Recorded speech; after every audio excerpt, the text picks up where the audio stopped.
So, true story.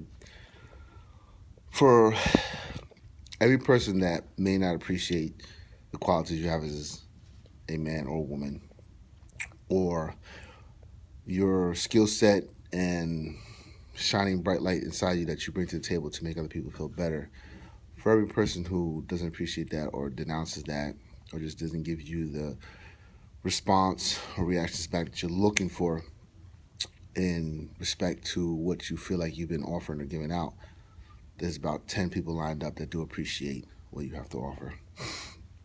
You got to know this. You got to know that these people might not be always visually in front of your face or verbally in your ear, but inside their hearts, they do appreciate what you have to offer. And inside their hearts, they do think about you and think about keys that you have played in their life. And sometimes that's the hard part to not see, not hear in general appreciation to you and what you have to offer in this world. As human beings, we crave the need to feel, and feeling is based off of visual and audio. I mean, visual and audio stimulus triggers the emotions inside the body to generate reaction for how we feel towards people. And without that, sometimes we're cold. And it's a hard notion to bite onto that the invisible is a motivator. The invisible care, appreciation, and love that we have generated may not always be in front of our faces. And you can't go on the notion that you live in a cold, lonely world when you don't have somebody saying, "Hey, good job. Hey, I really appreciate you. Or I thank you. I'm really happy that you're in my life." If you don't hear that all the time, that doesn't mean that it's a dark day. You got to push forward and know that silently and secretly you motivate people. And there's something about you that people may have saw, watched years ago, now, and in the future that will be greatly appreciated. And just because you don't get the verbal or visual recognition doesn't mean that you don't do things to help people become better. And you really got to keep this kind of stuff in line because usually the closest people in your inner circles or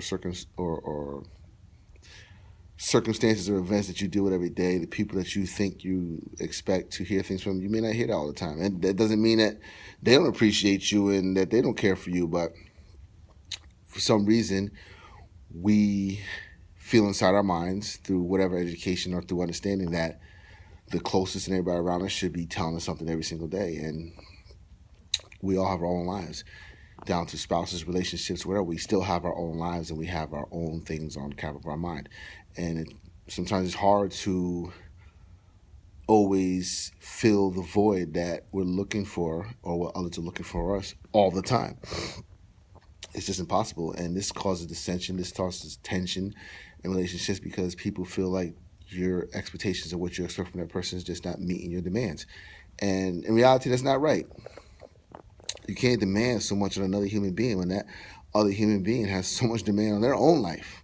They be trying to get their own life together. I mean, they may be put together pretty perfectly in your eyes, but on the inside, people have issues that they've been trying to work out from childhood, adulthood till now. I mean, you got to take these things in consideration when we try to get a better understanding of people in general. And people take that for granted. They automatically expect you to be the most perfect specimen in communication, understanding, and mind readers, or we're all psychics, and we all have the power and ability to know exactly what you're thinking in your next move. These books on body language and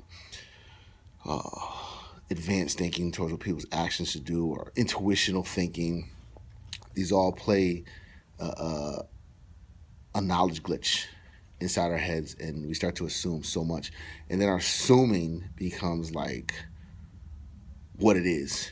I mean, we assume every day, and sometimes those assumptions turn out right, and then all of a sudden that goes to your head, and you feel like you have the power to assume the next person's actions all the time, and you're wrong. You're wrong because that person could switch up their actions, their intentions at any given second. You could be going hell bent into the situation and just change your mind, turn around. You could be going on one route on a highway, there's traffic, and you get off the next exit and you have to recalculate your whole route. It might be faster, it might be longer, but at the end of the day, the lesson to the story is that we change our minds all the freaking time. So the only person that has the all-knowing knowledge is the God. Praises is due to God. If you believe in God, then you know that He's the all-knower. Human beings are not the all-knower. We can educate ourselves to the best ability to be detectives, agents, investigators. Possibility assumers on what humans would do in certain situations. That's all well and good, but even in those most intense, educated, well-rounded out thought ideas based on the next person's actions and moves, they could be wrong too. So the moral to this story is that, and the moral to this education is that spirituality, mind, body, and spirit. And the spirituality is the thing that's gonna personally, what I express. I don't want to burden anybody with a higher level of thinking or burden anybody with my personal power that keeps me stronger, because this is a very diverse world, multicultural and multi-understanding different schools of thoughts. But in reality, the spiritual essence is the soul, the interconnection within yourself, you acknowledging the existence of yourself, you acknowledging that you are somebody important, you are no different than anybody else, and that thinking process and that understanding of the self keeps you strong in the weakest times when other humans may fail to meet the expectations of your feelings. And you just can't be stunted in your path. You just can't put the car in park because somebody just say, "Hey, you're doing good. You look great. I really appreciate what you did for me." If you don't receive those words of encouragement, life doesn't stop. So if you built your whole momentum and motivation and your drive to wake up every single day on the next person giving you praise or proper attention, you're gonna fail.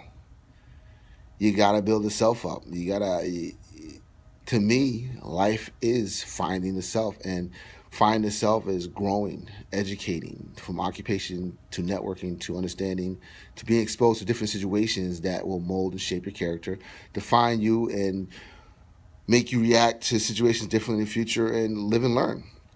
And through the process, these things could be shaving that peel that's on the outside of you to get to the core of who you are or what you want to be. And not necessarily what you want to be, but who you are, man. We have gifts, we all have skills, and we have to put those skills to proper use, man. You just got to find your skills. You got to find how to mature those skills. You got to get around people that can mature those skills. You got to get around people that you can identify with what you want to be. You don't want to be a follower. You don't want to be pressured. You don't want to feel uncomfortable. You don't want to feel overwhelmed anxiety on any situation that you're trying to get better at.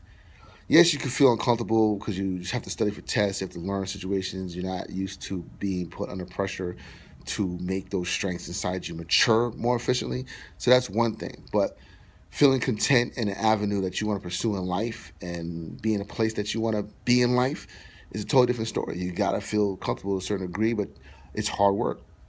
Life is hard work. Life is tough, and you're not going to be feeling like you're not gonna feel smooth every single day. You're not gonna feel relaxed. You gotta feel that emotion of worry, expectations of yourself, because that's the only way you're gonna develop yourself even better. It's the only way you're gonna sharpen the knives of your skills, increase your neurons in your brain to think more properly and stop being lazy. We're comfortable, we're slacking, we sit down all the time, we do nothing half the time. And then when we're called on to do a few activities throughout a few minutes of the day or a few hours a day, it's a hassle.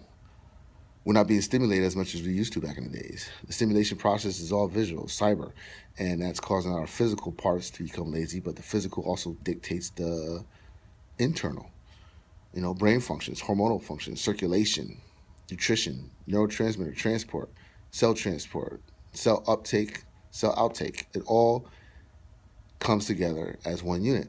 So, in finding yourself, I urge all of you to dig deep and hold on to something that's not human. Hold on to a pulling power that is not human. Hold on to a drive that is driven based off of you, and you will be successful.